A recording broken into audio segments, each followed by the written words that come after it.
Imagine lying in bed and waking up with an overwhelming sense of foreboding, as if someone or something was in the room with you, only you're unable to move. While you remain incapacitated, a hideous old hag comes out of a dark corner and crawls on top of you. She straddles your chest, and you fight to breathe. This phenomenon has been shared throughout time, across cultures and counties, and is only now being understood as sleep paralysis. It wasn't that long ago that people believed that these frightening images were the work of a witch who had sent her spirit to torment the sleeper. In fact, being ridden by a witch is a Southern Appalachian expression for sleep paralysis, and has also been called elsewhere old hag syndrome. That's exactly what was documented in a February 13th, 1955 Johnson City Press article. It was written by Dorothy Hamill, and it gave evidence of an alleged witch in Carter County, Tennessee, who would inflict this trauma on a young man in the farming area near the line between Elizabethton and Hampton. Dorothy was interviewing 84-year-old William Robert Treadway, also known as Wid, about the more bizarre stories that he could recall from his childhood. He remembered his father's tales about the witch of Gap Creek. William Moore Treadway was born in 1871 and passed in 1927. County census from 1900 reveals that he was a farmer. An Elizabethton Star article about Wid's death, published on October 23, 1955, reveals that this section of Gap Creek that the accused witch would have resided in was close to Dry Creek.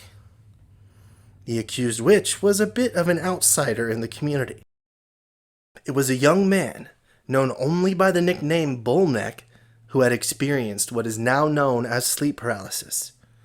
Wid recalled to the reporter that Bullneck used to say that every night this woman made a horse of him and rode him all the way to Elizabethton and back. In the morning, he'd be so sore and tired he could hardly get up.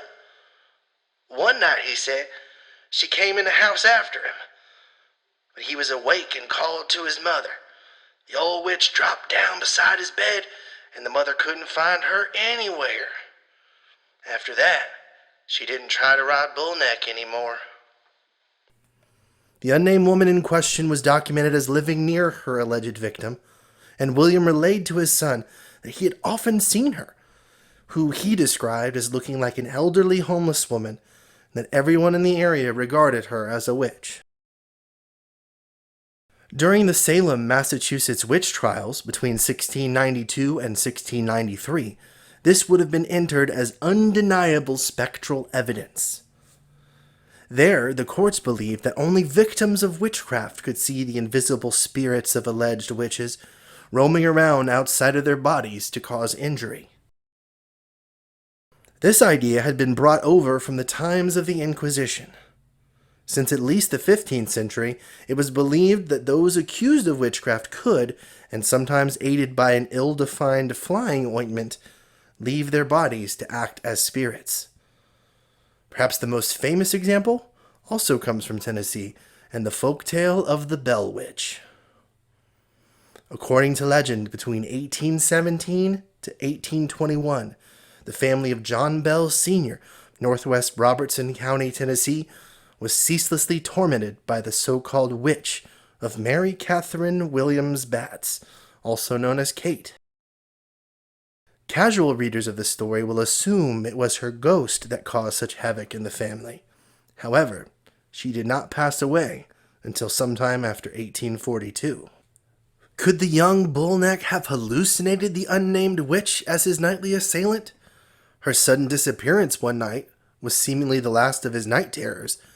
In fact, studies have shown that the symptoms of sleep paralysis can abruptly start and stop, and sometimes never reoccur. Or could the unnamed witch have obtained the secret of the fabled flying ointment, which allowed her to leave her body and torment that young man? A secret concoction that has faded to time, just like her name.